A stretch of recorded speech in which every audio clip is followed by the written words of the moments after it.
Good evening, everyone. You are in the spotlight with Brian Gardner for this Tuesday, January the 5th, 2016. This In the Spotlight 411 show, the first time here in 2016.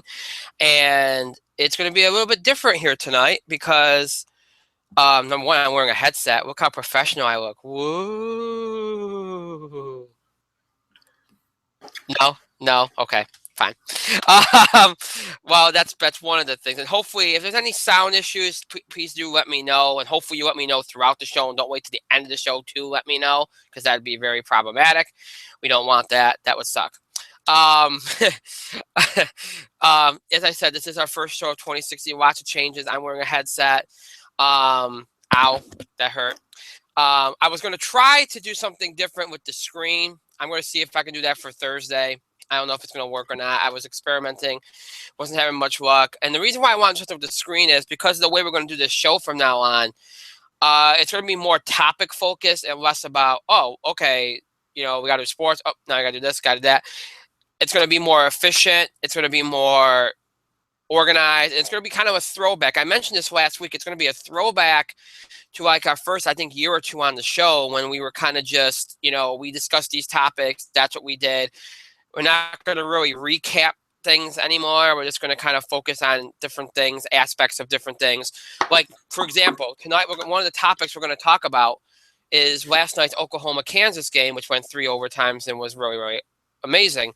But I'm not going to recap the entire game for you because, well, number one, if we're going to talk about something, most people, I would assume you probably a lot of people watched it. I mean, I imagine people watched it. A lot of people anyway. And number two, it wastes time by regurgitating stuff that people already know about. So we're going to be a little bit more concise, a little bit more less filler, more content is the idea. So I think you'll notice quite the difference here tonight. Also, and this is more for after the show than it is before the show. We are going to have our new host site, Podbean. It is up, it is running, but I'd encourage you not to check it till tomorrow morning because I'll have the episodes all up on Podbean, including tonight's episode, up on Podbean and iTunes by tomorrow morning. So if you've been somebody that's wanted to check out, especially if you're somebody that likes the audio version of the podcast more, if you're somebody that has been waiting with bated breath for us to be available in audio format, and maybe you've waited to listen to a couple of episodes from the past couple of months until we were available in audio format, well, you will have your wish both on iTunes and on Podbean starting tomorrow. More or less tonight, but I think wait till tomorrow just in case something gets delayed or something, but it will be tomorrow. So finally, we'll have that available to you. So if you want to catch up on the show or maybe you missed portion of the show, you'll have YouTube, Google Hangouts, Podbean, and iTunes all as sources, both audio and visual. So that will be good. You have a lot of ways to keep up with our show. That's another change. Also, in addition, and the way we're going to do the show tonight is the way we're going to do the show no matter if we're doing sports, entertainment. The only time we'll probably not do that is if there's a major topic that requires a lot of the show, or if we're going to do like an award show, or if like we do in the wrestling shows. I think the format we use for the wrestling shows works pretty well, so I'm not going to change that either. So, but generally, most of our shows will be like this from now on, which I think will be very beneficial, and I think a lot of you will like that, especially some of our long-time fans that have been with us since the beginning. So, all right, so that's just some of the changes that are going on and everything. So before we get into what's going to be going on this week and beyond, and addressing a couple other things, first, let me remind you all of how you can contribute to the show, have your voice heard by emailing us at itspotlight411@gmail.com. You can also follow us and tweet us at itspotlight411. And please remember to use the hashtags, either hashtag in the spotlight 411 or hashtag ITS5, which represents our 5th anniversary on the air as a podcast. You can also find us on Facebook. Just search for In the Spotlight 411 and make sure you like our page. All right, a couple of announcements about this week. back to our 3-show-a-week schedule. So our next show will be, of course, Thursday night, 8 o'clock p.m. Eastern Time here on Google Hangouts and on YouTube. That will be our entertainment show of this week. So tonight, back to our normal format, sports with a wrestling, Thursday entertainment. Football in the Spotlight Football Blitz will be coming at you this Friday at 2 o'clock p.m. Eastern Time. So, last couple weeks we've been doing it on Wednesday. This week we'll be doing it on a Friday, and it'll be a jam-packed show. We'll talk about the bowl games, look back at last week's final weekend of the NFL season, look ahead to what is Wild Card Weekend, the first round of the playoffs, and also, again, as I said, talk about all the college bowl games so far and preview the national championship that will be coming up on Monday night, which I do not expect to be very interesting at all, but it is what it is. So that's our schedule for this week. Thursday, entertainment show, 8 o'clock p.m. Eastern. Football Blitz coming at you Friday, 2 o'clock p.m. Eastern Time. A lot of people have been asking me, when are we going to start the process for for our next In the Spotlight Film Awards? We are going to start that process next week. Actually, we might start it Thursday. I don't know. Tentative. Let's say Thursday, maybe next. If that's not next Thursday, I might decide to start it this week only because it gives you all an extra week. But we'll see. And when I start it, for those that are new to our show, I'll explain how it all works and all that, and you all get everything you need to know about it and all that stuff. But yeah, we will be starting that. If it's not this week, again, it'll start next week. And right now, I believe it is set for, I think it's the last week of February, first week of March. I can never remember off the top of my head. And maybe that's because I might change it. I don't know. We always do it the Thursday after the Oscars, and that's usually what we try to do. But I might decide to change it for whatever reason. We'll see. But that is coming up. Also, tomorrow night, American Idol's last season begins. One of the things that we're going to start on Thursday, and that's kind of why I didn't want to start the Film Awards this week. One of the things we're going to start on Thursday, as I mentioned, is we're going to kind of, alongside American Idol here, represent the past in terms of reality competition performances. As far as singing competition performances go, we are going to ask our audience, who has been pushing for this for about 2 years now, to help us make up an all-time list of performances from reality singing competition, because this is really the end of it, really. I mean, I know the voices are going to be on, but to me, it's winding down. All of it's winding down. We're going to kind of look back at like the past decade or so of reality singing competition shows and try to hash out the best performances from all of them together.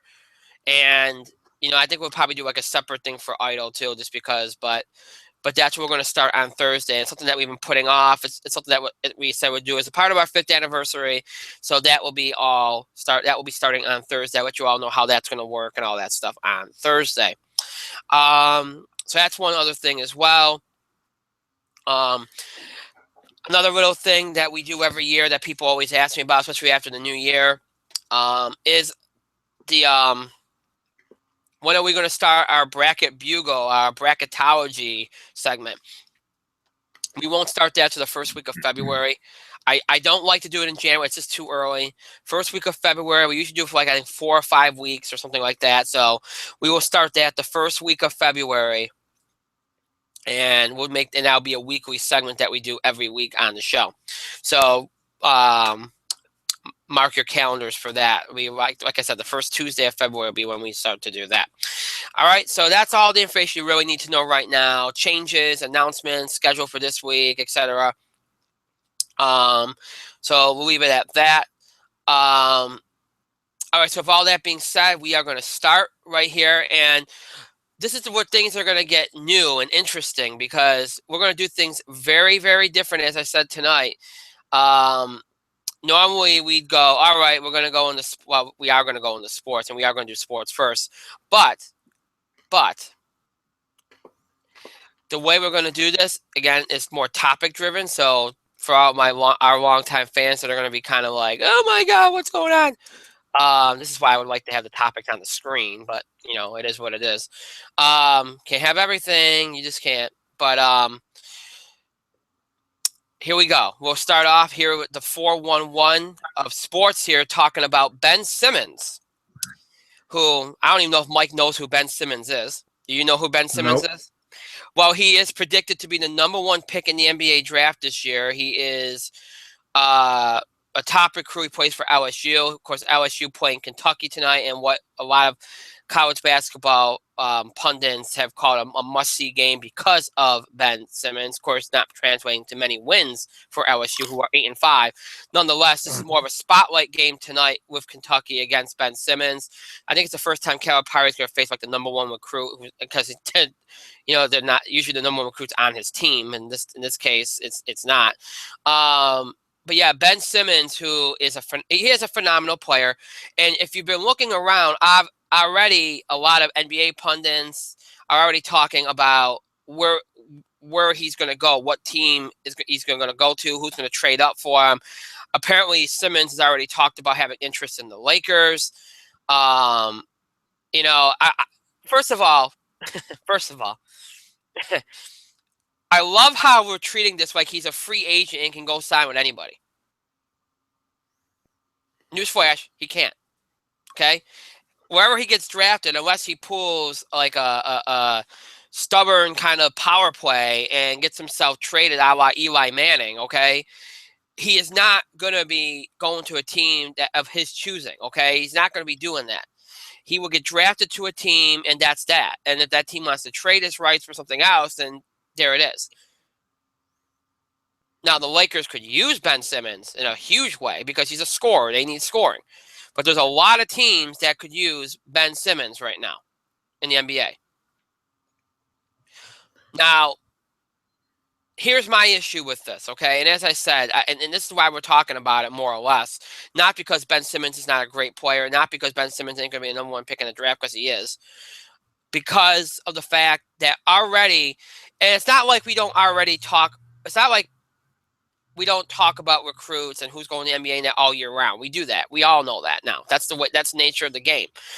But I don't remember it being this bad where we're already trying to match him up to teams, and you already hear teams talking about him, and you already hear the player himself mentioning where he'd like to go. To me, and that's kind of why I brought up the whole Eli Manning thing, because you heard that a little bit before Eli Manning got drafted, but that wasn't until before he got drafted. It wasn't a year before, or 6 months before, I should say. I think this is very problematic because now we're already kind of hearing the players say, well, I'd like to go here. And you got the teams already speaking about him. We're bordering on collusion here a little bit. And that's where I'm having an issue. Obviously, we know this guy's going to go to the NBA. That's a given. But isn't this pushing it a little too far, that we're already trying to match him up with teams, that teams are already commenting on him, that he's already commenting on where he wants to go? Aren't we on a little bit of a slippery slope here? Yeah, especially since he's going to get drafted to the 76ers anyway. Yeah. So I don't know. See, let me get my 2 cents in real quick. Go ahead. No, go ahead. Because here's the thing. This is the first I'm hearing about it. And yeah, Eli Manning would probably be the big thing, big kind of comparison here, because he would complain and he'd plot and he'd cry. Right. And he forced a trade to the Giants because he wanted to play in a big market. It worked out well for him. In basketball, the closest comparison to this dude is LeBron James. Think of what LeBron James is. The difference is with LeBron, for all the nonsense he got over all of that hype, and it was well-deserved. Keep that in mind. It was pretty well-deserved. And for all that nonsense he got for the hype, did you ever hear him say, well, I want to go here? No. I want to stay here. No. He was like, well, wherever I go, I go. But you bet your ass I'm going #1. That was LeBron. Right. And there wasn't a guy who came out of high school that hyped like LeBron James was. Mm-hmm. It was ridiculous because that dude had so much hype. He was billed as the second Jordan. He's not the second Jordan, but he's built himself a career as probably the best player currently in the NBA. Right. The best player in the NBA right now. And it took a long time to get to that point. But the thing is, LeBron James is the biggest draft pick of the last 15 years. Has it been about 15 years? It's been 2003, 12 years, 12, 13 years, yeah. All right, so honestly, he's been the biggest draft pick of the last 15 years. He had the most hype of anybody over the last 15 years saying this guy's going to come in and make a direct impact in the league. Like, he came up and instantly with him, Carmelo, Chris Paul, interest in the league went up. Viewership went up. Sales went up. Tickets got sold. Even the Sixers who sell out. Seems to be a trend. Yeah. But the point is this. Nobody came up with more hype than LeBron James. And he didn't open his mouth on where he should go. Yeah, people thought, oh, where do you think he'd go? Oh, I might go to Cleveland. I might go to Detroit. I might go to New York. LeBron LeBron didn't complain. He's like, whoever drafts me, I'm just interested in playing my ass off. Excuse me. Okay. Well, it worked out well for him. Now, 15 years later, we got, what's his name? Ben Johnson? Ben Simmons. Ben Simmons. I was saying Ben Johnson. That kid's named after athletic royalty right there. Yeah. Ben Simmons, LSU, no-name team. Terrible. Not good this year. Best player in the country, allegedly. I've heard of him. I needed the team. I'm trying to be reminded of him. But I've heard of him. He's a good player. Really good player. Seen highlights. Seen some clips. Needs to age, though. And by age, I mean mature. Because he cannot be led in these traps saying, oh, I'd like to go to the Lakers. Of course you want to go to the Lakers. Do you also want to go to the Knicks? Excuse me. Would you like to go to the San Antonio Spurs? Or is winning a championship too high of a priority? He's a rookie. He's going to be a rookie. Yeah. Truth is, he's a rookie.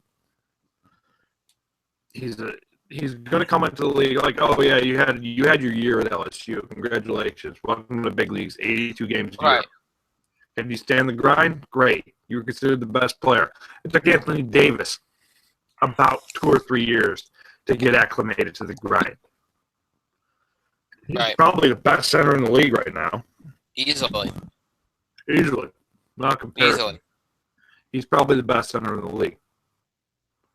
The thing with Ben Simmons is someone needed to tell him to wise up, try to get mature, because if somebody's going to ask him where he wants to go, it just kind of shows he's not ready yet. Because what you said, it's collusion. It is. It's collusion. Well, I want to go here. So what happens if you get drafted to the Philadelphia 76ers? What gets me is the teams are feeding into it. Of course the teams are feeding into it. What do they have to lose? My theory on what's going on here is this. I think whoever his representation is, okay, or whoever his people are around, not representation, but whoever's around him, is telling him to be. Well, okay, no, not representation, but whoever his advisors are, because we know he has people in his ear, okay? Uh-huh. Whoever his advisors are, I think, are telling him, go out there and say, oh, I'd like to play for this team, or I like to play for this team, so that the bad teams like the Sixers won't go after you because they won't think you want to play for them. He's putting it out there that he doesn't want to play. He's gonna lean towards a couple teams so that they start falling all over themselves to get him, while the other teams back off like, oh, well, if he's already saying he wants to play for these teams, he's not going to be a good guy for us to go draft. You know what's funny, though? It never works. No, it doesn't. No. It never works. Because, like, the Eli Manning might have been the only time that let's call this like it is. Right. It's the crybaby strategy. Right. Eli Manning is the only time the crybaby strategy ever worked. True. In the NBA, you go where you drafted.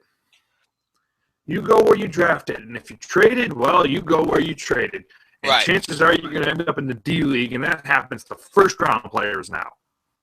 The other that thing ain't just for second-rounders. It's for first-round players now. Oh, so yeah. The kid needs to – so, yes, he needs to get those people out of his ear. Hey, and don't tell the NCAA that he's got people in his ear, because that might be a 5-game suspension for LSU and maybe an 8-game suspension for the coach, who might lose 500 wins off of his record. See, here's the other thing, too. We keep mentioning Eli Manning. The Eli Manning thing was kept quiet until the last minute. Yeah, and he got raked over the coals. And he did get raked. Like it didn't start to leak out until I think the night before the draft. And then everybody's like, well, wait a minute, what's going on? And then the trade went down, and everybody's like, oh, okay. And Eli didn't want to go play for San Diego. And it took him a while to get over that from a PR standpoint. So it's not. It took him about what, 3 seasons and a playoff appearance or something like that. It took him very long. I think it was once they got in the playoffs and the Giant fans started to kind of buy in. That's when it started to turn around. So we had about 2 or 3 years. Otherwise, he had a rough period. He had a really rough period. And it would have been worse if he didn't have Tom Coughlin.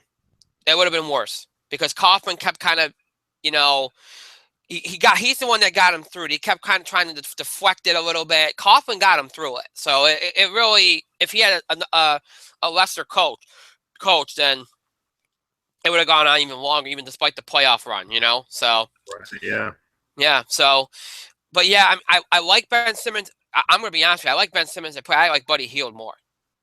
Buddy Hield is in the same point. They're both scorers. I think Buddy Hield could be Kevin Durant light. I really like him. I like him better than Simmons, personally. He plays for. What he did for Oklahoma last night was nothing. But we'll talk more about that in a few minutes. First, though, I want to talk about another great performance from last night before we get to what was a great performance by 2 teams in addition to Buddy Hield. I want to talk about the performance of Brice Johnson last night. Brice Johnson for Carolina, of course, who last night put up a performance you don't see that often anymore. It's very rarefied air to see this. But for the Tar Heels last night, Brice Johnson, a 39.23 rebound performance last night in a 106-90 win over the Florida State Seminoles. Now, for one thing, let me put from a North Carolina standpoint, okay? First of all, for those that don't know who Brice Johnson is, he's a guy that a lot of people have been waiting a few years for him to kind of show his true potential. This was one of the few times in the last few years he's shown that. 6'10" senior forward, okay? He's only the second player in North Carolina history to have at least 39 points and 23 rebounds in a game. Billy Cunningham, who is a Hall of Famer, did it twice in 1964 with 40 points and 28 rebounds and another 48.25 rebound that year. First of all, I'm not even going to talk about the game itself because we all know it's no defense. I can't believe Florida State allowed that many points because they're a better defensive team than that. But it's not surprising to see North Carolina allow 90 points in a game because they just don't play defense. But we've known that come on now. We've all known that that's gone on since the 90s. That's not a thing. Nonetheless, it was an impressive effort for a guy who has been maligned for a long time. I mean, he's a senior. It's a performance that you wish that obviously he's not going to do that every game. Okay, he can't do that every game. But I mean, it's something very to have 23 rebounds go along almost 40 points. It's just incredible. But nonetheless, this is a guy that his performance. He's had a good performance here, and this is obviously more than a good performance. It's a fantastic performance. But it's an inconsistent player. Now, I see people go crazy over I see people go crazy over a 20-point, 10-rebound effort nowadays. This didn't really get as much traction last night as I thought it would. Now, maybe that's because you had the Oklahoma-Kansas game going triple overtime, which was an amazing basketball game. But I saw people say, oh, this ain't that big of a deal. I saw this on Twitter. Oh, North Carolina fans are overhyping it. Now, granted, it has. I mean, it's not that it doesn't happen a lot. It's just it doesn't happen as consistently with one thing. So I know Tyler Zeller did a 2020 game a few years ago. I know Sean May, I think, did something similar. I think a 2021 as well. But this is almost 40 points and over 20 rebounds in a game. This is not something underwhelming here. This is very rarefied air to have this happen. And yet people act like it's no better than a double-double, a normal double-double. Is it really not that overwhelming an accomplishment? I mean, I don't, Mike, have you ever had 20 rebounds in a game? In a game I played? Yeah. Is that a trick question? Maybe. Brian, I regularly got 20 rebounds against your team. All right, did you score 40 points? I scored 40 points in a game? Did you score 40 points? 40 points at the same time as you had 20 rebounds? I'm not going to reveal the team. Of course not. But they had significantly smaller players, and we exploited matchups. So you did. I'm not going to say, but it was not pretty for them. I think I outscored the other team. Oh. Okay. Okay, I can understand why you're so awkward about it now. But I don't remember. It was a long time ago. But have I done that? Yes. But because I am 6'4", back when I played, you guys were all midgets. So, and apologies to the vertically challenged. But you couldn't block me. So. Fair enough. But as for, what's this kid's name? Brice Johnson. Brice Johnson. Brice Johnson. Why Brice can't you Johnson. Ben Johnson? Yeah. All right, Brice Johnson, inconsistent player. I think I remember hearing his name, and he's been here and there, persona non grata for North Carolina, right? Yeah, he's a senior. Yep. He's a senior. Finally expected to do things. Isn't that crazy? I can tell you right now, this 40-20 game that he had probably got him into the first round. Yeah. The NBA draft. Probably got him into the first round. He needs to have another couple big games to stay there, but it probably got him to the first round. It's an impressive game. If I'm this kid, I would think about trying to build off this performance per se. I mean, I would try to at least get 10 boards a game. I'd go out there and try to just say, make it a personal goal. Well, I'm going to get 10 boards this game. I'm going to get 15 rebounds this game. I'm going to get 6 offensive rebounds this game. If I were him, I would make it a point to go to the offensive rebounds because the points will just come. Right. Especially in that offense. Especially in that offense. It'll come. Especially. Yeah. Well, I will say, if I were him, I'd make it a point to kind of work on that. I will say this much. He usually kills Syracuse. What? He usually kills Syracuse. Remember last year when they played him? That was the guy that kept hitting threes. Yeah. Yeah, he kills the 2 years that Syracuse has been in the ACC. He's been the guy that's always kind of been the issue with the zone. So. Because he's a big guy who had range. I can relate to that. I can relate to that a lot. You couldn't stop me out there either. Mm-hmm. But to be fair, he has to develop his game, absolutely. Mm-hmm. He might want to learn how to play defense. Here's the thing. The last time Roy Williams taught defense was his last year at Kansas. I think that's an accurate statement. It is very accurate. It's like the moment he signed on the dotted line to be the head coach at UNC is the exact second that he forgot how to coach defense. The exact second. When he got to that first practice, he's like, all right, we're good on offense. As for defense, just do this and wiggle your arms a little bit. Just wiggle your arms a little bit. I'm sure they'll be we might get some stops, but if they don't score, get the ball and run. If they do score, get the ball and run. Wiggle your arms, because that might help.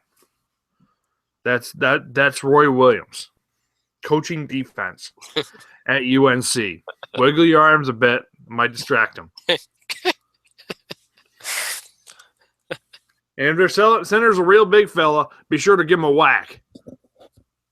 We can try to prevent them from scoring that way. How's that sound? Sound good? Sound good. Sound good? Meanwhile, in the game, oh, shit, that center can hit free throws. Oh, you're screwed. That's Roy Williams. Coaching at North Carolina. How did they win championships again? That's actually a legitimate question. How did they win championships again? How did they ever beat Duke? Like, this is an actual thing. How did they beat Duke? Like, I'm not a Duke fan, but let's be honest here. Just stand here and wiggle your arms a bit, and they're like, well, just shoot threes over them, and it'll be fine. Oh, no. They figured out our defense. Oh, goodness. It's a good question. How does North Carolina ever stay competitive? They've got overwhelming offensive power. That's how they do it.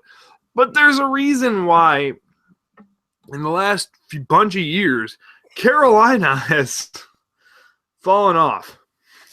Yes, they have killed Syracuse with that one kid who can shoot a three, or the two kids who can shoot a three. Guess what?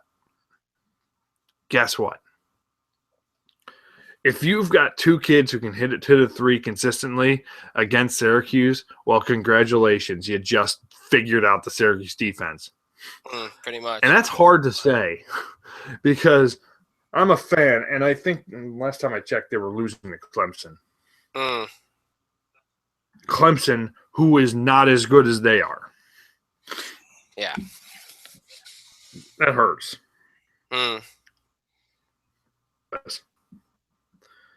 So the kid, it did probably get them into the top 15. They're not 50. It probably got them into the first round.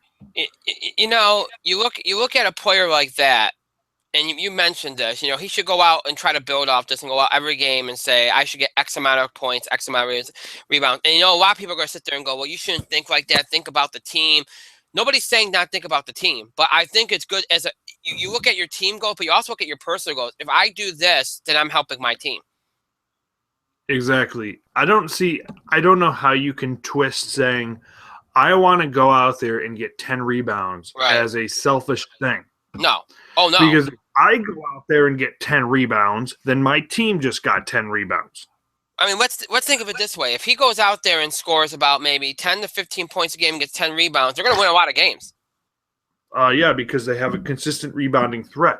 Right. It's going to help them. It's going to, I mean, and if you mentioned this, if he ever defensively shows like shot blocking ability and good skills there, that even enhances his game. Because good centers are hard to come by, especially in the draft. Right. I mean, you have a lot of, one of the biggest things now in the NBA is center, small forward. It's not small forward, center, power forward.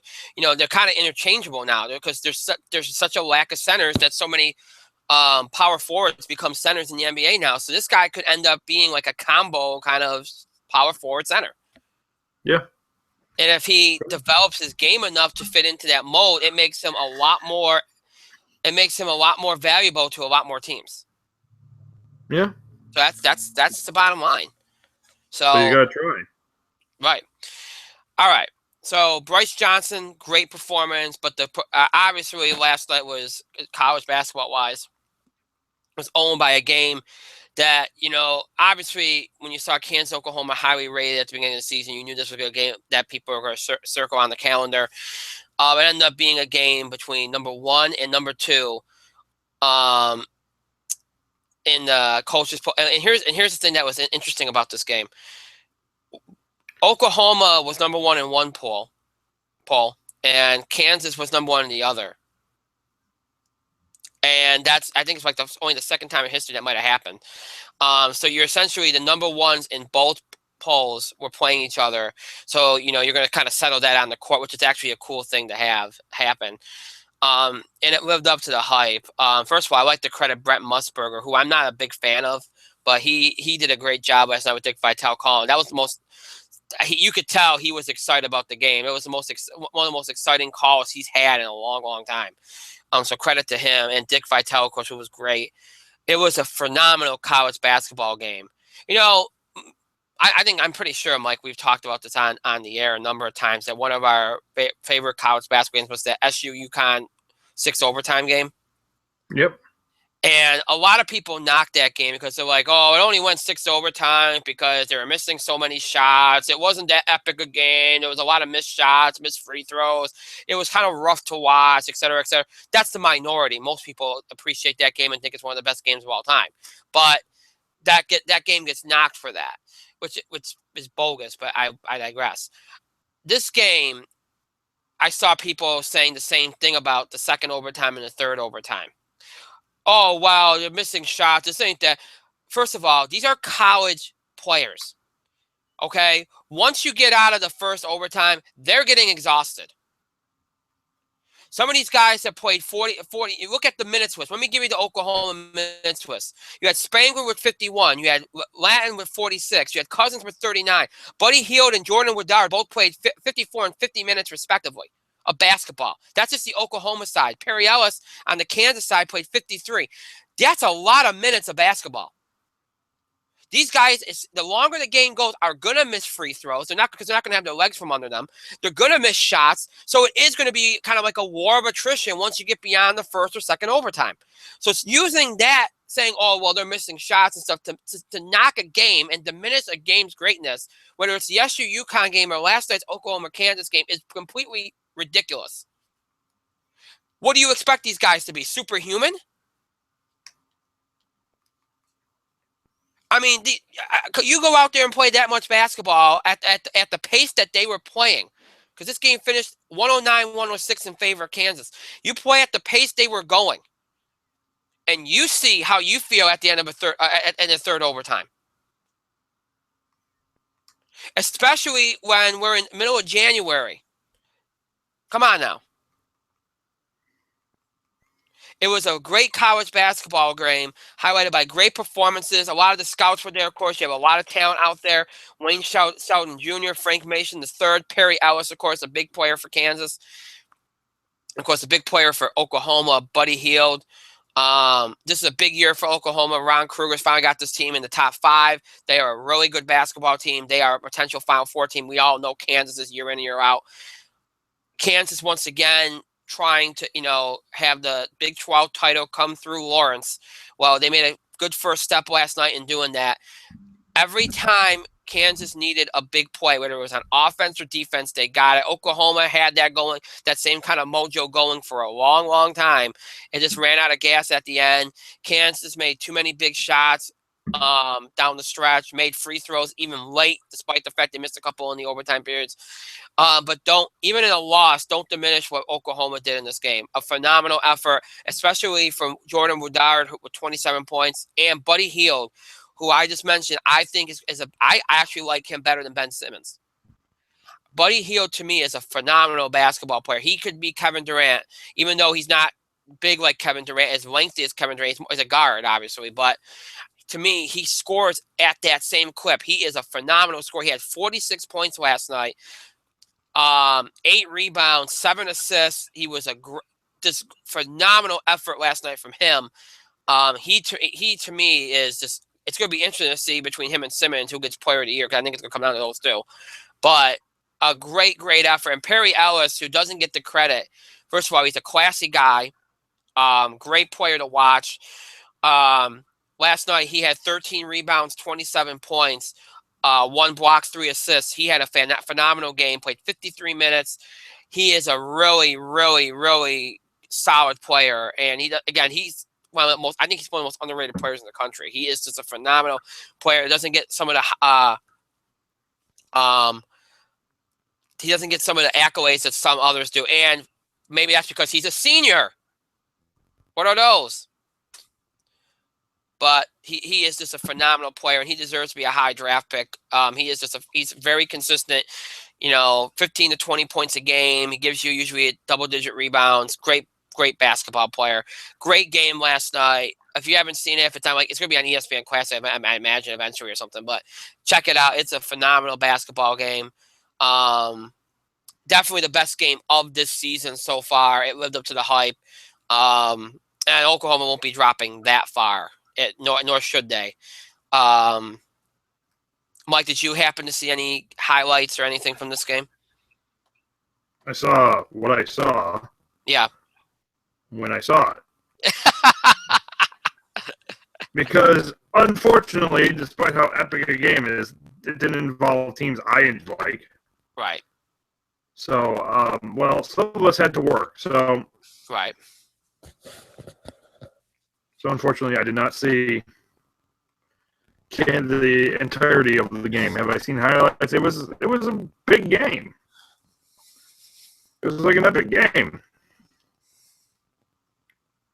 So, I really can't comment on it, though, because I didn't see it. But just looking at some of the minute totals, it was reminiscent of SU. I don't know, I feel like that was a more epic game, but of course, it was. Biased. But every time a game goes to like more than 2 overtimes, it's like, we got something special now. Oh man, neither of these teams could win.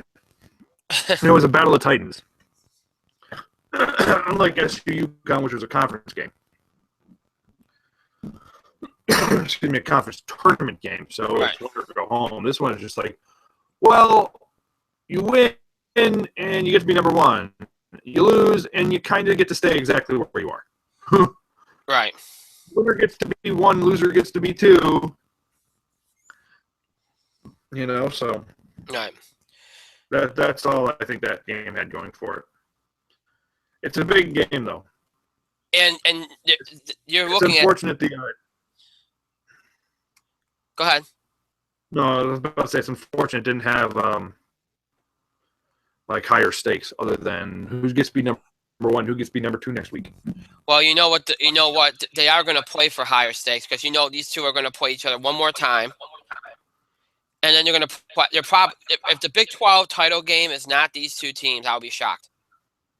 All right, better be shocked.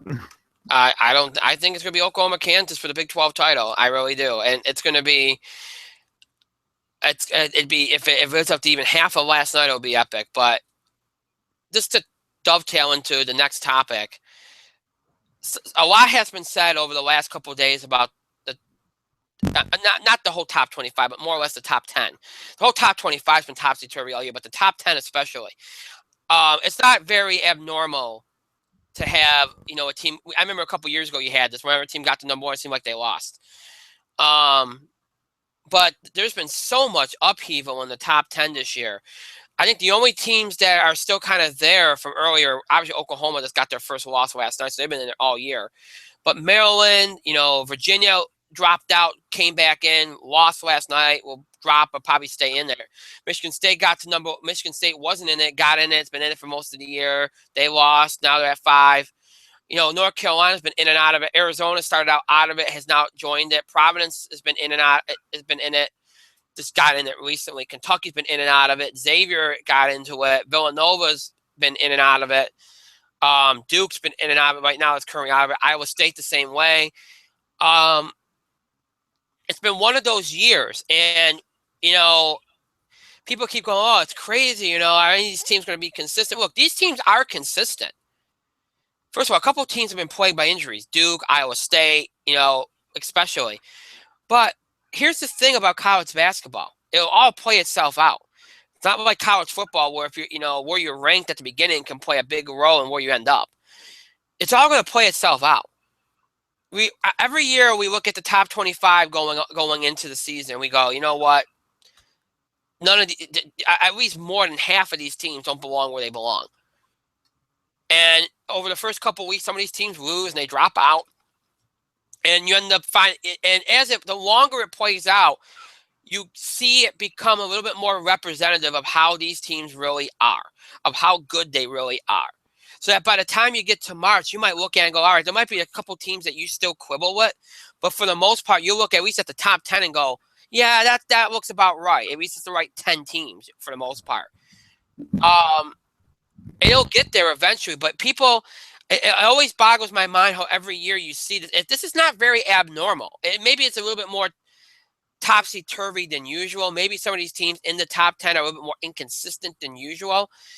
And maybe that's I think that's a little bit of injuries. I think that's a little bit of the fact that a lot of these teams played really good schedules early on, and I think it's also I also think it's a little bit of inconsistency too, where the younger the game gets, okay, with all these teams constantly bringing in younger players because the players jump to the NBA quicker, and and if these guys you get are less experienced, or maybe they're not as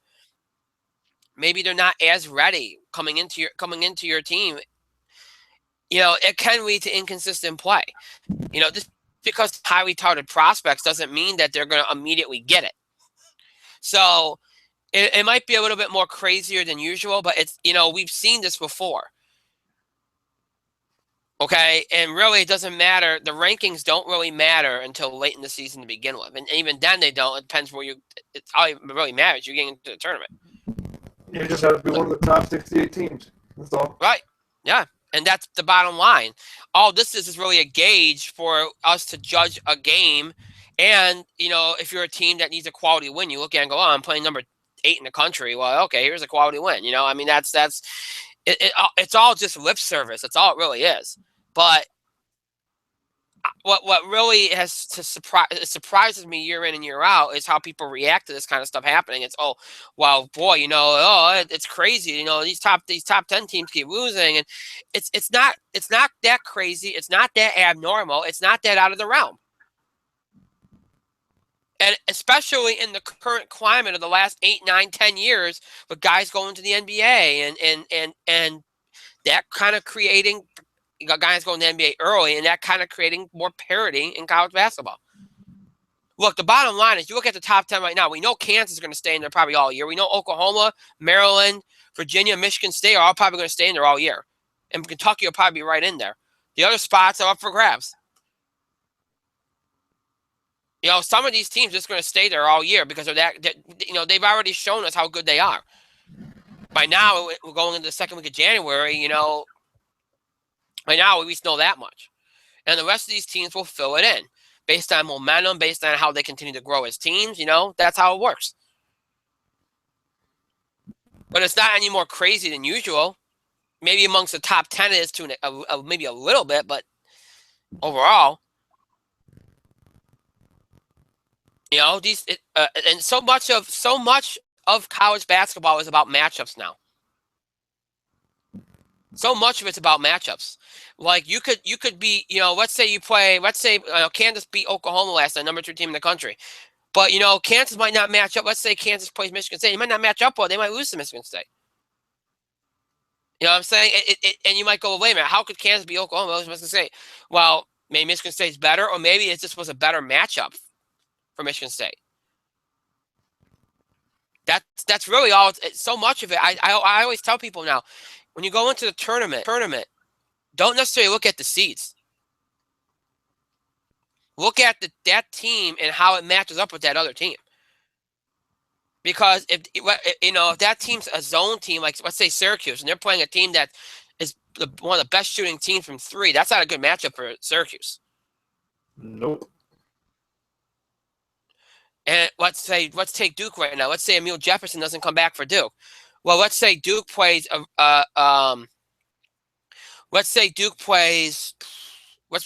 Xavier. That's not a good matchup for Duke because Xavier rebounds the ball really well, and Duke can't rebound the ball to save their lives right now without Emil Jefferson. Not a good matchup. That's what it really is about. How you match up versus the team you're playing. Now more than ever. So don't look at the number next to that team. Just look at what the kind of style they play, how they. And if that doesn't bode well for you, then you know you're going to have a tough night. That's the way it really works nowadays. So, all right, final sports topic. And this one, we've been talking a lot about college basketball tonight. So let's throw something out there from baseball that kind of ties in with football. We don't usually do football on the show, but it kind of dovetails. A little bit of an interesting choice, and this is a little bit of an interesting development here that you don't usually see. Very rare. Let's see here. I just lost the story. Oh yeah, right here. The Cleveland Browns, who are trying to get their franchise out of mediocrity, which has been in for quite a while, despite a nice little run last season, have hired Mets front office official Paul DePodesta as their team's chief strategy officer. So you're bringing in a guy to the NFL from MLB to be in a front office role. Now, granted, some people might argue, well, front office is front office, but this is a front office in a different sport. Okay. First of all, DePodesta is a really good front office exec. He helped the Mets get to the National League Championship last season. He has been hired as the executive vice president of football. He'll be above the newly hired executive vice president of football operations, and will report to owner Jimmy Haslam. A lot of people said that he has been brought in because he is a Moneyball kind of disciple. For those that do not know, the Billy Beane Moneyball in baseball, that's a big thing. Obviously, also analytics is a big thing with Billy Beane, and also with DePodesta. He is kind of like a disciple of Billy Beane. They're expecting him to bring his analytics knowledge to the NFL, to the Cleveland Browns. Now, why am I bringing this up? First of all, the rare idea of this ain't a player switching sports. We've seen that before. This is a front office executive switching sports. And also, this represents the continuing hype of analytics in sports, which is, not just related to baseball. People don't forget that it's actually infiltrating some sports. It's really just infiltrated baseball more than any other sport right now. But now we're starting to see this with this move cross over to the NFL, and who knows how long it'll take before it goes to the NBA. I've been very happy about the idea that it looks like baseball is realizing that not every team can be driven by analytics. Okay, I'm very happy that a lot of teams that were involved with that are getting away from it. I'm also very happy that a lot of people around baseball are realizing that analytics and teams formed within that structure can be boring to watch. Okay, now how will this translate to football? Well, what's the big thing in baseball? Run prevention and that kind of thing, defense and range and all that kind of stuff. Well, that's what you're going to see in the NFL with this move. You're going to see DePodesta probably look at it and go, all right. You'll probably see a quarterback that's maybe doesn't throw the ball as much. Maybe it's and that's not something that's that foreign. It's something that is fairly common. But you might see, all right, I would think you would see a very great emphasis on time of possession, longer drives. Let's get guys in here, running backs, quarterbacks that can help engineer good linebackers, offense and defense to help engineer long drives on offense so that we dominate time of possession, which will lead to it'll lead to a lower scoring game, but it is what it is. It's kind of that would be what you would expect it to translate to in the NFL. We're going to prevent the other team, from scoring by limiting their possessions with the ball. That's not a foreign concept. That's been used before, but clearly that's something that would be the translation of Moneyball and analytical kind of style play to the NFL. Because that's what it is in baseball: run prevention and defense and range. Well, that would probably be what translates to in the NFL. Kind of similar in a lot of ways. So it leads to a more boring, monotonous game. But you know what? Maybe the Browns have tried a lot of things. Maybe they figure we need something out of the box and do something crazy, and here you go. I think it's. I mean, could it work? Yeah, but look, the one thing I don't want to see happen is if it works with the Browns, everybody else tries to do it, and then we get what we had in baseball, which hurts the game and it just hurts entertainment quality. It's not something I want to see. It's something that I was hoping that was going. I don't think it works for every team. I don't mind if a few teams do it, but you know damn well that if somebody does it and it has success with it, other teams are going to rip it off, and that's kind of the issue. We'll see what happens. It's something that, again, being an analytical kind of anti-analytics, that's what I am. I don't like what it could represent for the league.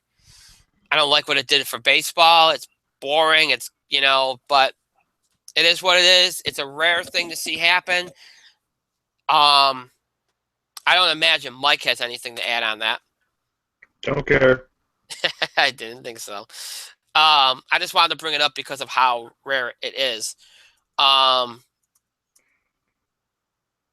So yeah. So that's all we have for the Sports 411 tonight. Now, we are going to jump over to wrestling, which should be quite the interesting collection of topics here. First of all, we're going to start with last night's Monday Night Raw, and what was actually a much better show than last week, with some good matches, some good results. Becky Lynch finally getting a win. Yay, right. Some guys with no direction, Heath Slater and Bo Dallas and Adam Rose and Curtis Axel getting a stable called the Social Outcast, which we'll talk about in a few moments. Some good directions, the Owens Ambrose feud continued to delight people. A good match between Owens and Neville. Good tag match. The Wyatt stuff with Ryback and Big Show. Chris Jericho's return, the New Day. So a show last night that had some urgency to it, that was building to something. Now, even though the main event was atrocious and Vince McMahon himself even botched the ending of it by screwing up the whole thing with the refs and stuff, but nonetheless, an overbooked main event, complete with the return of Scott Armstrong. But at least they ended on a good note by throwing us the big swerve of the Royal Rumble and it now being a match for the WWE World Heavyweight Championship. So I'm going to kind of combine two topics here because I don't think they need to be separate. Last night's Raw and the Rumble. Now, good Raw, good ending, bad main event. That's pretty much what you would say about it. Obviously, this is not the first time the Rumble has been for the WWE title. Has happened before. It's a smart idea. It's an idea that adds a lot more weight to the Rumble, which probably means that your main event at the next pay-per-view at Fastlane might be they'll probably say whoever wins the Rumble will probably main event with the title, and the title won't be defended at the next pay-per-view. they'll probably have that be a number 1 contenders match. Just like last year was with Reigns and Daniel Bryan. And then the winner of that meets whoever won the Rumble. So that actually helps them out with booking the next few months, I would think, assuming that's what they do. So we've once again stacked the odds against Roman Reigns, who has one-upped the McMahons every step of the way so far. Which you'd figure would mean he won't do that in the Rumble here. And this is the one chance they have to get the title off Reigns without him being pinned. So the law of averages says that he's probably not going to retain the title at the Rumble. So the question becomes this.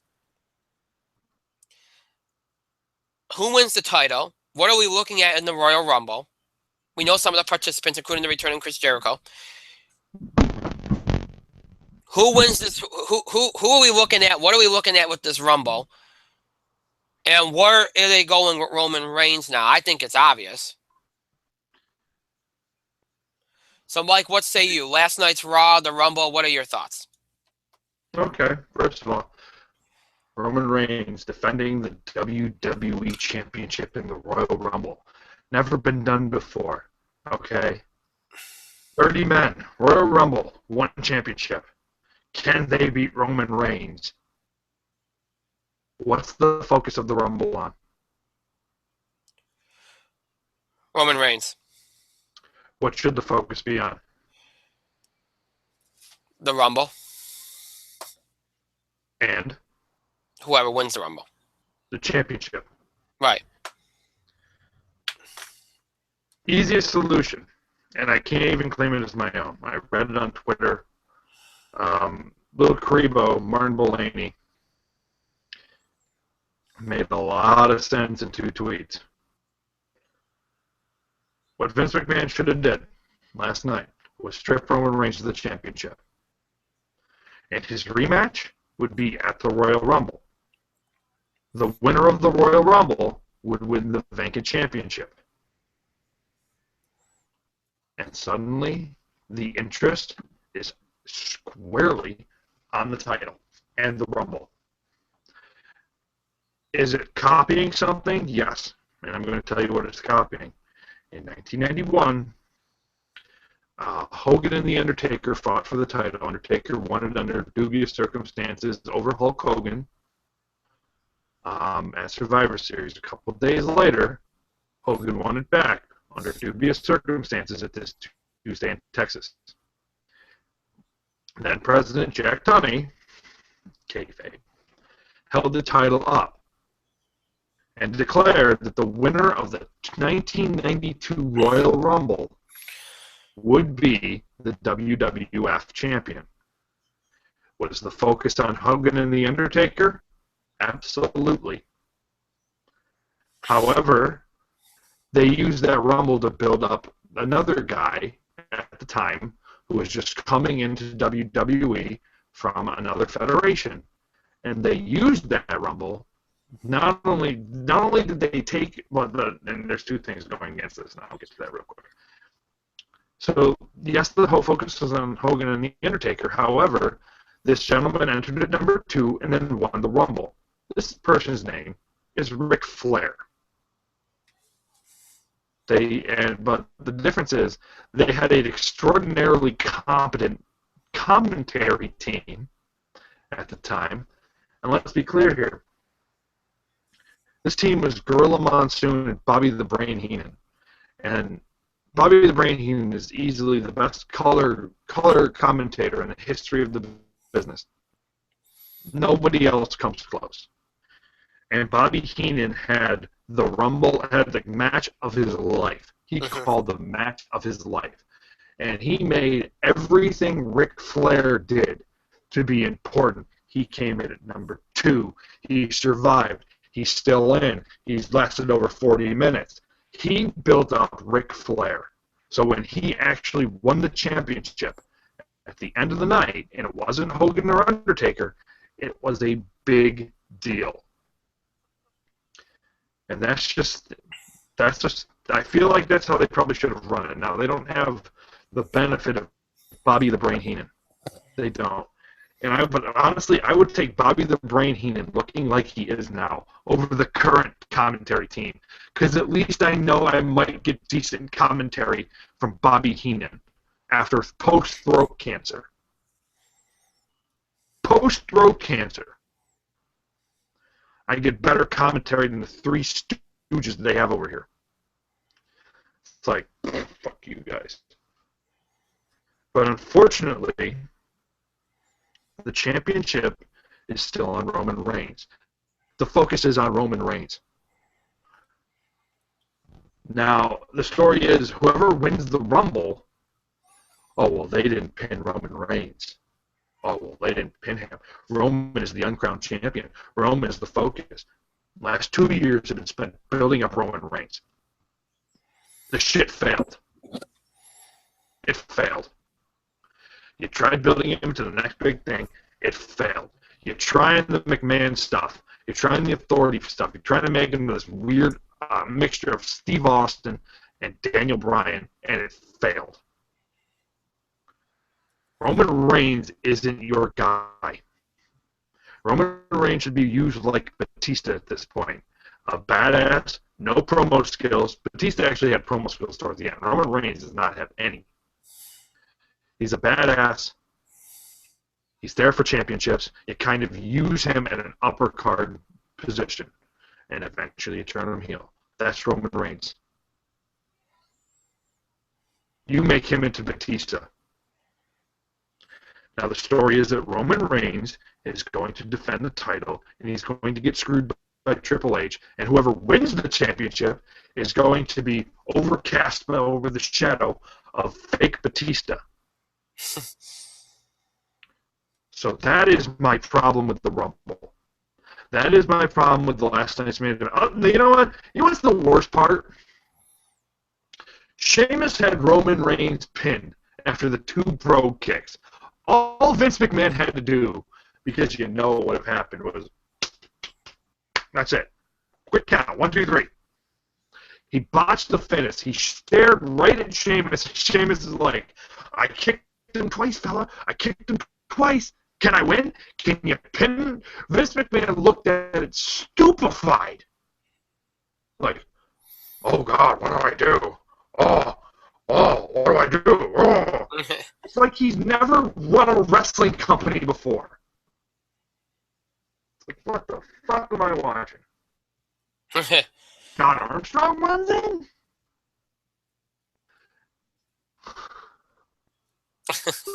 Fuck. And you know what's hilarious? This is a trope, and I actually mentioned it last night. There's this old article on this site called 401 Mania called Hidden Highlights, and it points out continuity and like little things that enhance matches. Vince McMahon has been a guest referee before, even after the Mr. McMahon character. Usually every single time, he has been a guest referee, and an actual referee has come in to kind of interfere. The spot happens every single time, mind you. They try to count it for the babyface. 1, 2. Vince McMahon pulls the referee out. The referee's like, "What are you doing?" And Vince is like, "Oh, boom."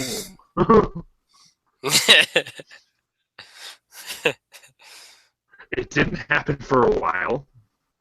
And I'm like, oh, it took like 20-something years, but maybe the referees in the back wised up. And they said, well, we're not going to go out there, Mr. McMahon. You're going to punch me in the face if I go out there and try to have Roman Reigns win. And then lo and behold, some idiot comes out there, and it's John Cone of all people, who was a great referee. John Cone runs out there and 1, 2, 3, Roman Reigns wins. What happens? Mr. McMahon pulls him out and punches him right in the face. It's like, have you guys not learned anything from professional wrestling ever? It's like, oh, why? Fuck you. So that overbooked mess of a main event shows to me that Roman does not do well with guys who can't carry him through matches. Right. Other than Bray Wyatt, who will carry any character through a match, but he's a good wrestler when he decides to actually wrestle. Yeah. But Roman Reigns has to be carried to good matches at this point in time, much like Batista was early on. But then again, Batista eventually learned how to be a decent big guy wrestler. Batista's not bad. He never was bad in the end. Right. I digress.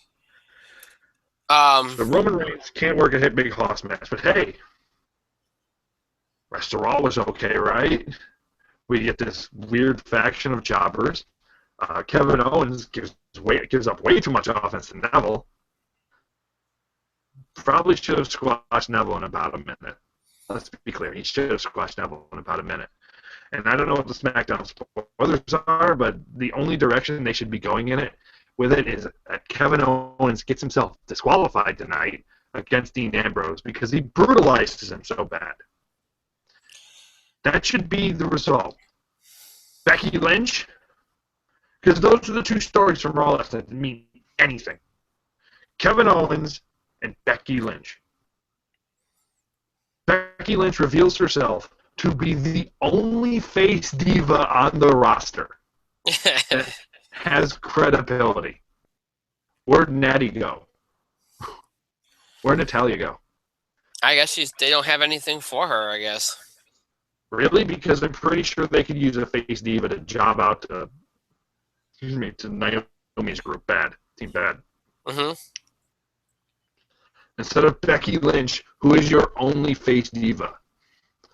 It is absolutely clear here that they don't want anybody losing to Sasha Banks at this point.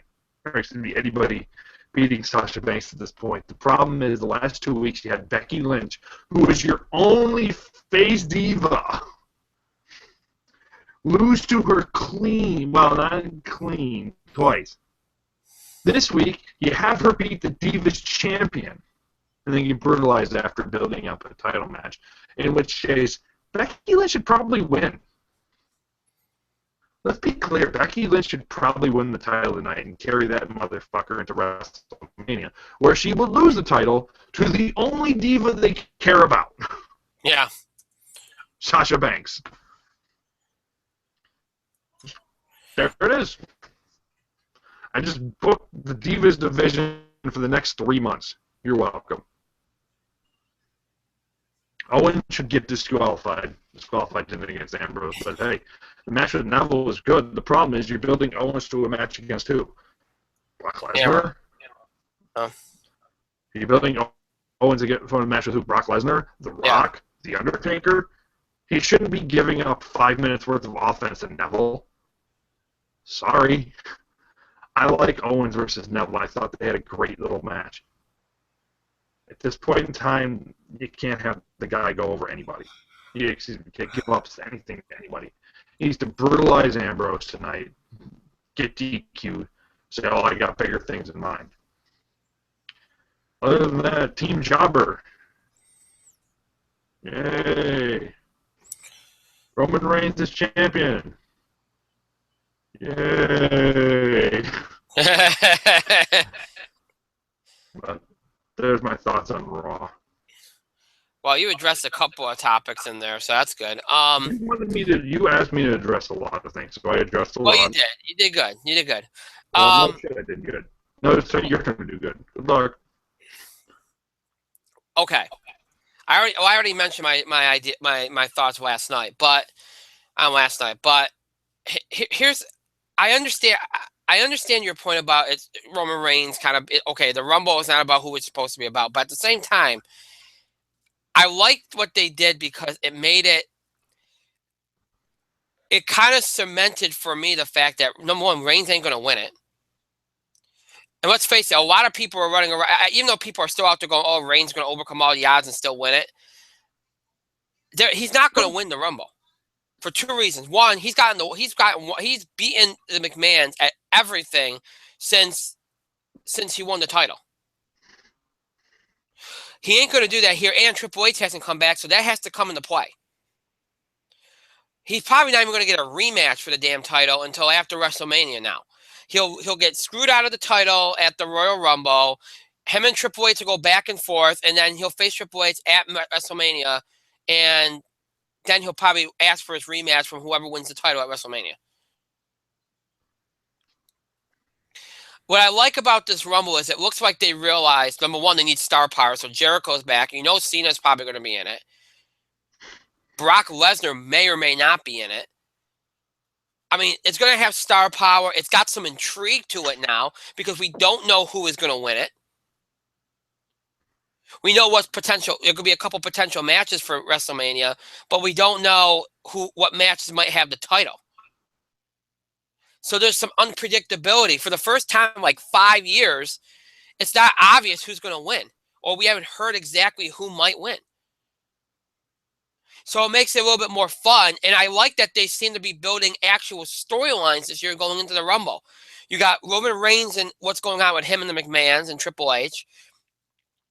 You got some of these little mini feuds like the Big Show, Ryback, Wyatt's thing. The Wyatts are, going to be a big thing.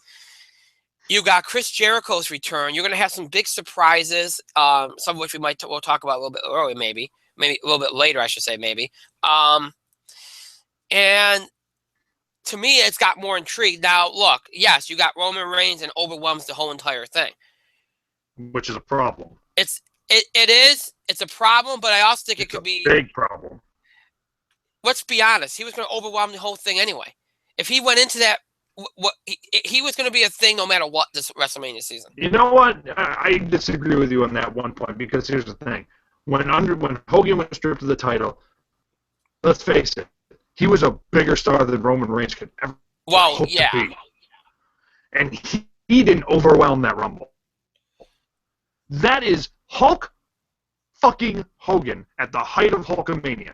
Right. Didn't overwhelm that Rumble. Right. Well, that's not the way they book. Roman Reigns have to? Like, fuck that. Well, okay, so it's either going to be Roman Reigns overwhelming the Rumble or John Cena or Brock Lesnar. I'm okay with, Roman Reigns is in the Rumble. He's got to fight for the vacant title. But, hey, in the Rumble is John Cena and Brock Lesnar. Doesn't that divide it up? Well, it might still. It's like everybody has insurmountable odds. No. If you now it's Roman Reigns has to defend against guys like Cena, Jericho, and Lesnar. I don't think it's. I think no matter what, and that's the problem with putting the title on him when they did. Because the minute you did that, you made this whole entire WrestleMania season about him. No, whether he's got the title around his waist or not. Because you know what's going to happen. Even going to WrestleMania, everyone's going to be like, well, wait a minute. Well, okay, he beats Triple H. Okay, everyone's going to be worried about the next night, so come out and say, I want my rematch. So it's like we're already dreading it. The fact of the matter is the guy's not going to go away. He's going to overwhelm everything in the company, just like Cena's done. Because Vince McMahon wants that guy to be on the top. It doesn't matter what anybody says. It doesn't matter how many times the fans boo him. It's almost like after, it's almost like he got so mad that he had to wait the year to push the guy that now he's doing it out of spite. And yes, he is getting better reactions. And you know what's the worst part? The Roman Reigns bullshit isn't even the most interesting thing on .com. No. We'll talk about that in a minute. But yes, this. But this you is want the most interesting thing on .com. Right. But you want to know something though? Yes. My issue with it is this. Okay?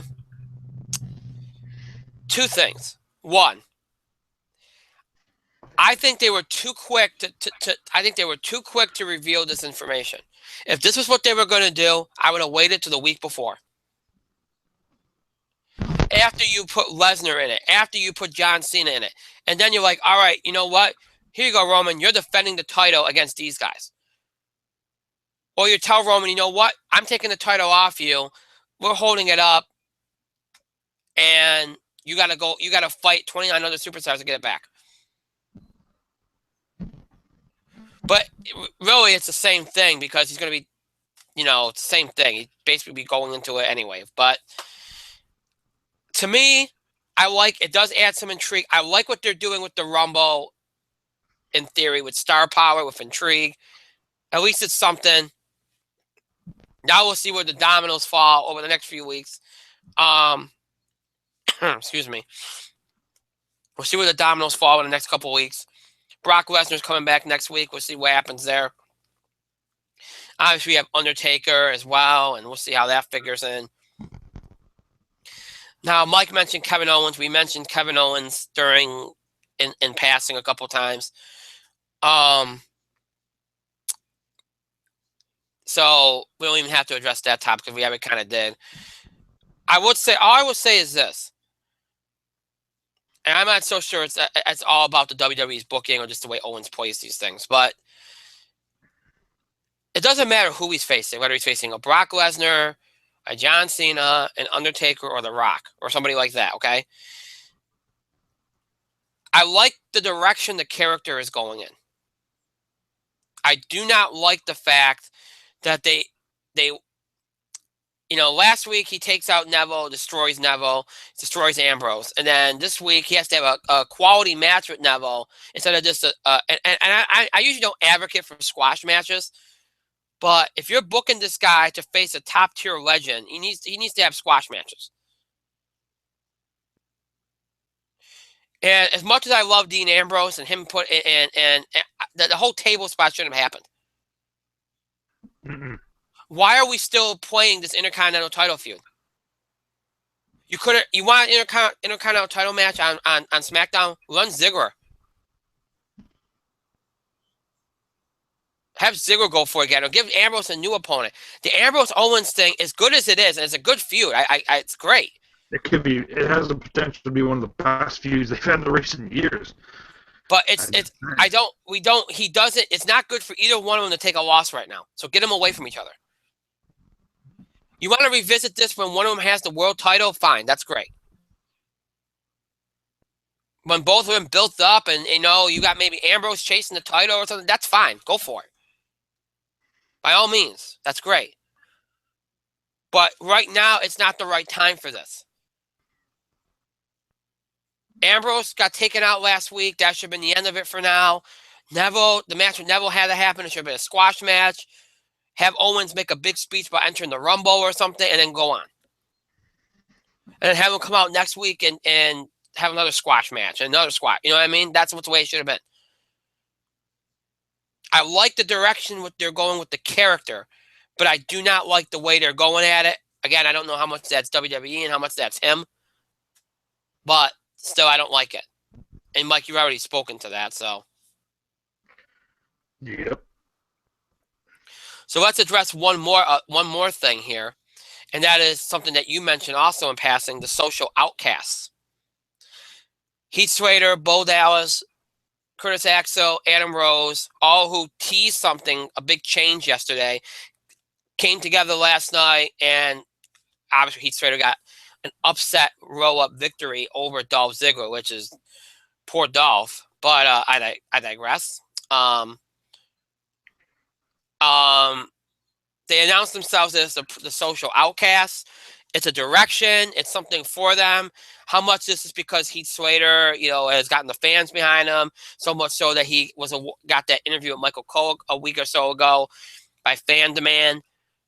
I'm pretty sure that's the reason why they did this, because the fans have been pushing for Heath Slater, and I like that they gave him something to do. I just hope they do something with it. It'd be nice if they, let a couple of these guys, maybe get some of these, get them involved in the tag team division. Maybe it's possible challengers for Dean Ambrose or something for a little bit. I don't know. Give them something to do, and don't make this just a gimmick thing that goes nowhere. Because that's all these question guys have been doing for the last couple of years is gimmick stuff.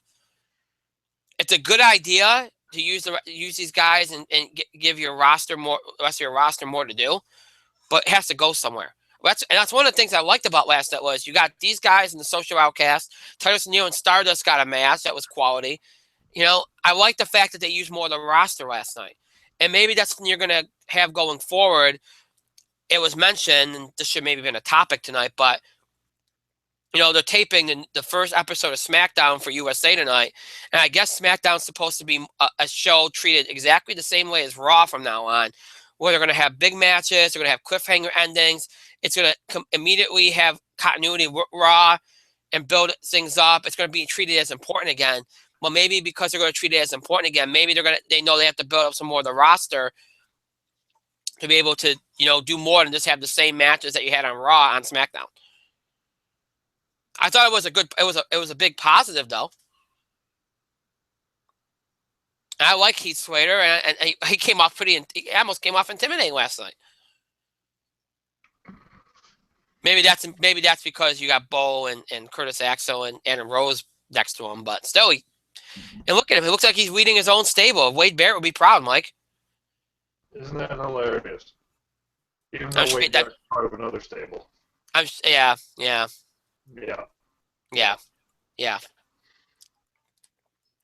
All right, let's get to a more thought-provoking topic, and that is is something that I've been hearing about for a while from various different sources on message boards and stuff, and I've shared this with you, Mike, off the air.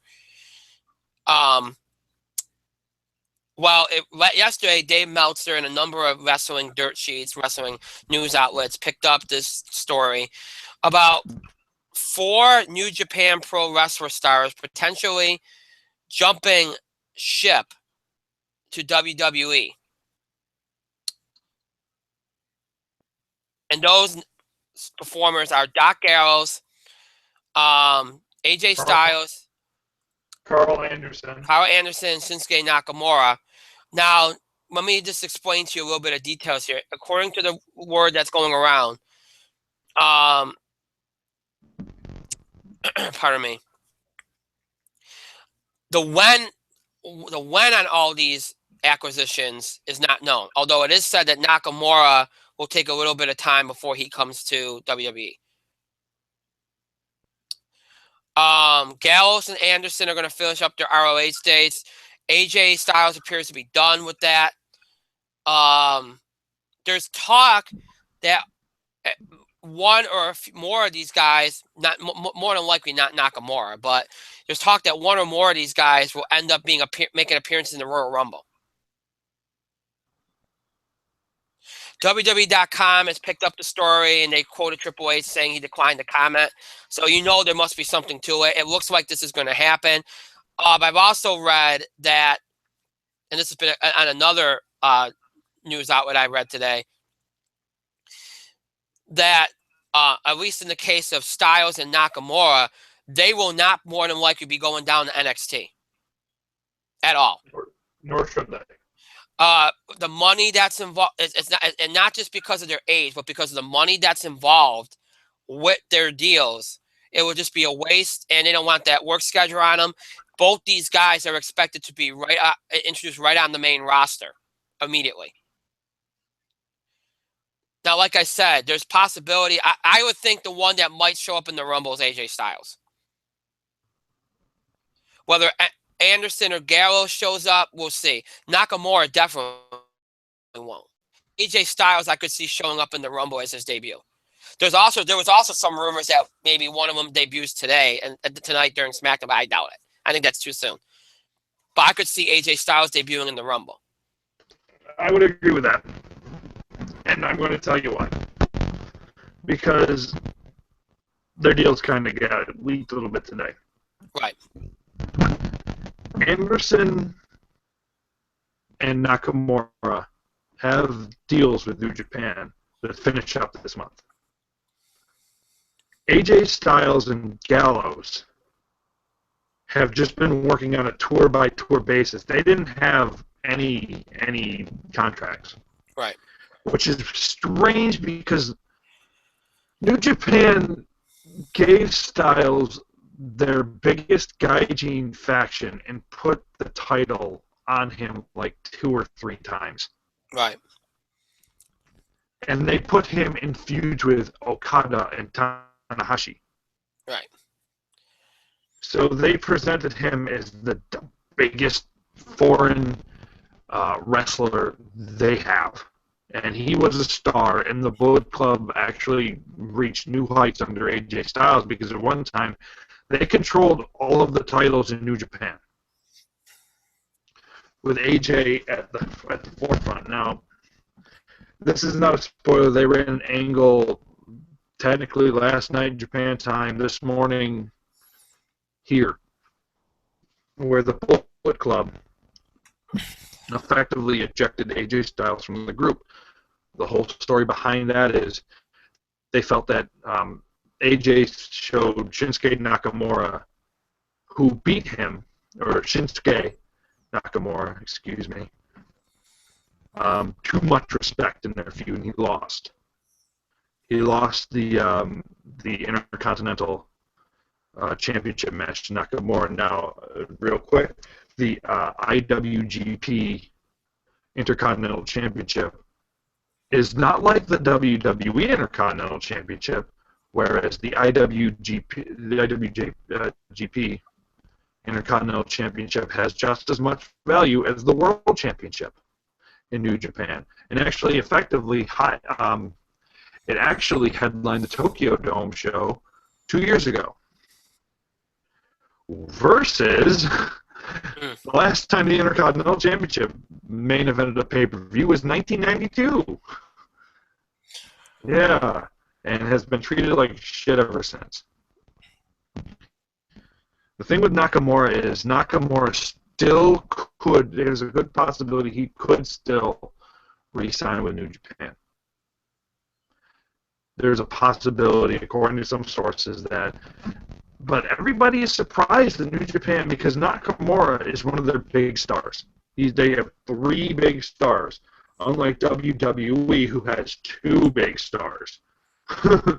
They have 3 big stars. It's Hiroshi Tanahashi, which many of us English fans know, affectionately know him as Japanese Cena. Right.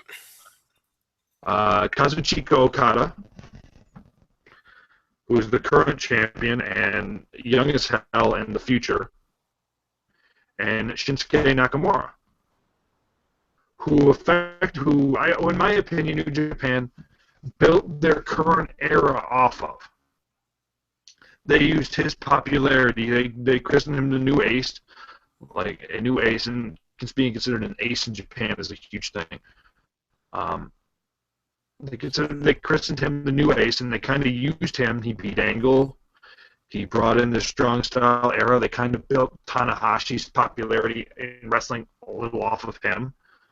Also, Tanahashi's ex-girlfriend stabbing Tanahashi had a little bit to do with that. That's a story for another time. And it's messed up. But for that, he had the biggest heel group at the time, Chaos, which turned into the biggest face group in Japan for whatever reason. It's kind of weird how that happens. And off of that, they kind of raised New Japan to new levels. He held the world title over there a bunch of times. He held the Intercontinental Championship a bunch of times. He held the tag championships. He won the G1. He won the tournament that they run now. He has held every title over there. He has been in every position. He is one of the 3 biggest draws in the company. And he has got the most natural charisma of anybody in the professional wrestling industry. So there's a possibility New Japan wises up and throws an ass ton of money at him. But as I said this before, and I've told you off air, WWE, if this is true, and they managed to get Nakamura, because he would be the biggest get of all 4 guys, excuse me. The other 3 guys, the Bullet Club guys, Doc Gallows had a run in WWE before. He would pretty much be a tag wrestler with Carl Anderson. And Carl Anderson's a big get, too. Mm-hmm. Because he has been in Japan for forever. But he has a lot of ties to WWE now. His best friend is the head trainer down at NXT. There you go. Former tag team partner. Matt Bloom. Right. But Nakamura would, and AJ is the AJ. He has had a hell of a run. But Nakamura would be the biggest star they get. because he shouldn't be in NXT. This guy headlined a show with 70,000 people, 60,000 people. He sold out the Tokyo Dome. He's main evented with Brock Lesnar more than once. He is teamed with Brock Lesnar, and Brock Lesnar doesn't hate him. He has had entire federations on his back in Japan and Mexico. It's ridiculous. Shinsuke Nakamura is the biggest get they could possibly have, and if they allow him, he could be the biggest star in the company. 100%. He could be the biggest star in the entire company. I got some sort of notification. Oh. Okay. Syracuse is losing. It's a close game, but that being said, the contract, yes, I went on a tangent, my bad. AJ could show up in the Rumble. Yeah. AJ could show up in the Rumble. He has no further commitments to Ring of Honor, to New Japan. He's done. He's all done. He can show up at WWE tomorrow and be fine. They just have to pay him what he's worth, and after leaving TNA, let's face it, he's worth a lot. He's worth a lot more now than when he left TNA as champion. Right. Who knew, right? Right. Gallows and Carl Anderson will probably start off in NXT, much like James Storm kind of was, and Joe. Right. They're on that level. Nakamura, the person you bring him in against would be the current WWE champion, whoever it is at that time. And then he wins. And then you build him up as Jesus. Pro Wrestling Jesus. That's Nakamura. And I'm not just saying this because I'm a fan of the guy. But I'm saying this, and you saw last night. I showed you clips of that match with Styles. Yeah. He is probably the best, one of the best wrestlers on the planet. And he has got so much charisma. Like, I think John Cena wishes he has the charisma of Shinsuke Nakamura. Excuse me. I think Roman Reigns might actually kill people for the charisma of Shinsuke Nakamura. Like, it's ridiculous. Getting Nakamura would be the big thing, and that's easily the most interesting thing they have on the website because they actually had to run a story on it with Triple H essentially saying, no comment. Because they can't say anything yet, right? They can't say anything yet because nothing. I mean, I think AJ is pretty finalized, and I think the other guys are, but Nakamura is the one you got to be tentative on. I mean, I'm pretty sure they got him, but yeah, but it's going to be interesting. It shows you the gravity of the story that usually, I mean, that's already on their website. They're addressing it, so it shows you the gravity of the story. I've heard Styles and Nakamura. I've heard for months that they were interested in. Gallows and Anderson surprised me, but especially since they had Gallows and they let him go. But regardless.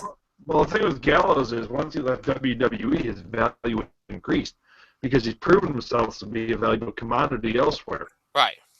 Not so much TNA, but definitely New Japan. Right. It's interesting. It's gonna be really interesting to see. First of all, like you said, I do expect AJ to be in the Rumble. That'll probably be his big thing, but it's gonna be interesting to see. How they use each of these guys, and like you said, Nakamura is a guy that you can't imagine him being anywhere but the main event. And he shouldn't be anywhere but the main event. And if you're going to utilize him to his full, now a lot of people have been, if you're going to utilize him for his fullest potential, he has to be in the main event. And a lot of people have been saying, Hideo Itami's basically screwed now. No. I do think. Go ahead. Hideo never had Nakamura's charisma. No. But listen, he wasn't coming up from. First of all, he's injured, and secondly, he wasn't coming up from NXT for quite a while. So, you know what? He's still gonna have. He'll get his chance. It's just gonna. It's not. He was never gonna get like a big push right away anyway. So I wouldn't worry about it. But it'd be a huge gift for WWE if this is. If they have all 4 guys, which I think they, at least 3 of them, we know they probably do. It'll be quite the gift, especially if they get all 4. But we'll see what happens. This should be interesting. We'll probably find out more over the next couple of weeks, as far as confirming, especially when it comes to Nakamura. We'll see what happens. It should be a interesting situation to see unfold. What I think is interesting is not a lot of places have SmackDown spoilers, so I did just see something interesting among the SmackDown spoilers.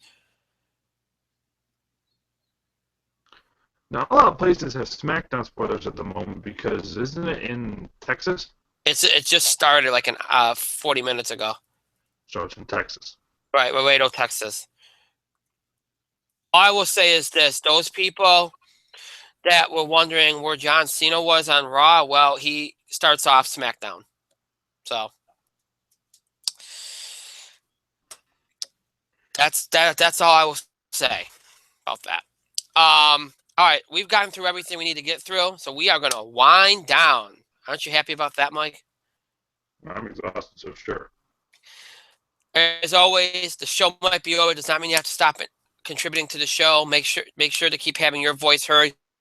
Your feedback, reactions, or comments, things we said on the show, topics we did on the show, any ideas for topics or any breaking news items you want to make sure we cover, general feedback, question about the show, scheduling of the show, all that good stuff you can do by email, Facebook, and Twitter. You can email us at itspotlight411@gmail.com. And you can follow us and tweet us at itspotlight411, and make sure you use the hashtags #itspotlight411 or #ITS5, which represents our 5th anniversary airs of podcast. Use those hashtags anytime you tweet us if you can, or anytime you tweet about us as well. You can also find us on Facebook. To search for In the Spotlight 411 on Facebook, and make sure you like our page. We encourage you to follow us on Facebook and Twitter for the latest information about our show, especially as it relates to scheduling. To keep up with our show, again, we will have our new host site, Podbean, as well as iTunes, up and running by tomorrow morning. So you can check out all of our episodes on Podbean and on iTunes beginning tomorrow. That includes past episodes, our episodes from Blog Talk Radio, Talk Shoe, Lives In. The past episodes are already on iTunes. So all of our episodes back when we were just in the spotlight with Brian Gardner, including the episodes from the last couple months that were just exclusively on Google Hangouts and YouTube, they'll also be available on Podbean and iTunes starting tomorrow as well. And, of course, tonight's episode will also be up there as well. So everything will be in one place. I no longer have to do all these reminders anymore. Aren't you happy? Yay. So all that will be available on Podbean and iTunes now. So if you're somebody that's listening to us rather than seeing us on screen, check us out on iTunes and Podbean. If you're interested in audio format for our episodes, you can check us out on Podbean and iTunes beginning tomorrow. Just search for In the Spotlight 411 on Podbean and on iTunes beginning tomorrow. And if you're somebody that doesn't mind seeing us on screen and wants to keep up with our show and look back at past episodes, you can do that here on Google Hangouts and on YouTube. Just search for In the Spotlight 411, and you'll find our channels on both sites and have access to all the episodes since we debuted here on Google Hangouts and YouTube back in October. All right, so with all that being said, I want to thank Mike for being here tonight. Thank you, Mike. Hey, bedtime. I want to thank myself for a great show, pat myself on the back, and thank all of you for your continued support and contributions to the show. Thank you so much for watching, and for those that will be checking us out while I can't talk right now in archive either on Podbean or iTunes tomorrow. Thank you for listening. We appreciate it.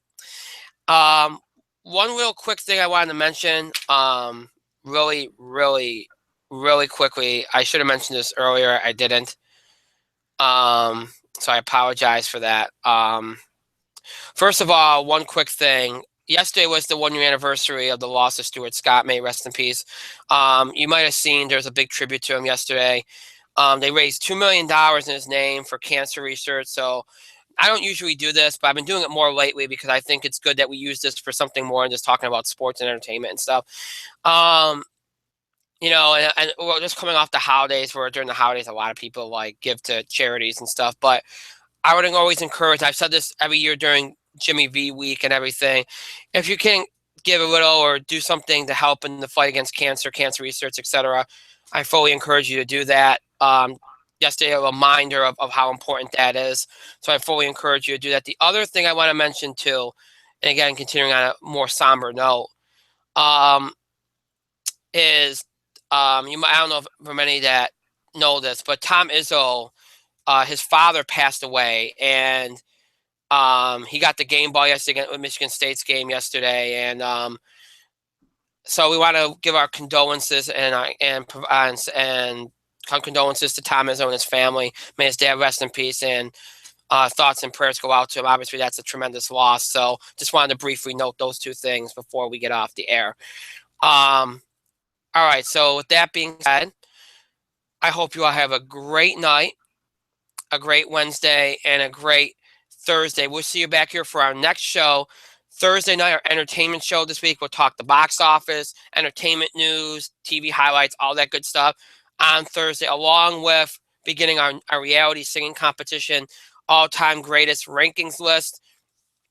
And maybe we'll start the film awards process too. All that on Thursday. And of course, the In the Spotlight Football Blitz this coming Friday at 2 o'clock p.m. Eastern Time. So that's the schedule the rest of the week. Until Thursday, our next show, Thursday night, 8 o'clock p.m. Eastern Time, which is, of course, January the 8th, I believe. No, pardon me, January the 7th, I believe. Our next show, Thursday, January 7th, this coming Thursday, 8 o'clock p.m. Eastern Time here, broadcasting live on Google Hangouts and on YouTube. Until then, have a great night, everybody.